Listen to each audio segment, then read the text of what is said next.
واضح إن ملف صفقة انتقال بن شرقي للأهلي اللي مثل صدمة كبيرة لجمهور ومسؤولي الزمالك لسه موجود على طاولة مجلس إدارة النادي اللي عايز يرد على الصفقة اللي أثارت كثير من الجدل بأي تمن. موقع السوبر الرياضي وصلت له تفاصيل مهمة من مصادر داخل نادي الزمالك إن في حد من المسؤولين في القلعة البيضاء اتحرك لجس نبض المدرب الجنوب أفريقي بيتسو موسيماني مدرب الأهلي السابق، وده لخلافة كريستيان جروس في تدريب الفريق الأول لكرة القدم بالنادي. المدرب موسيماني زي ما معظمنا سمع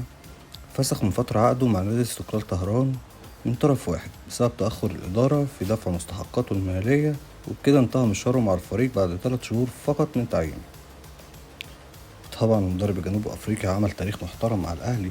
وقادر للفوز على غريمه التقليدي نادي الزمالك في مباراة القرن والتتويج بلقب دوري أبطال أفريقيا الشهيرة بالتاسعة،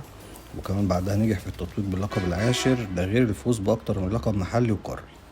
وقيادة الفريق في كأس العالم للأندية وتقديم مستوى مشرف جدا، وده قبل تراجع مستوى الفريق بطريقة مش طبيعية،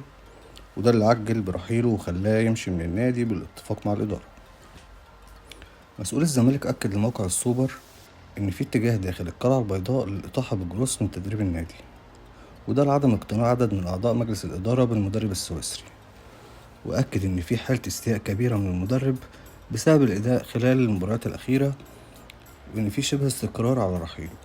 ومجلس الإدارة مستني مباراة فاركو المقبلة في الدوري، وفي حالة الخسارة أو التعادل الزمالك هيقول مع السلامة للمدرب السويسري. فيا ترى هل ممكن ينجح الزمالك في التعاقد مع موسيماني ويستغل الفرصة كمكايدة ويرد بيها على صفقة الأهلي مع بن شرقي؟ هنشوف الأيام الجاية مخبية إيه، بس اللي نقدر نوعدكم بيه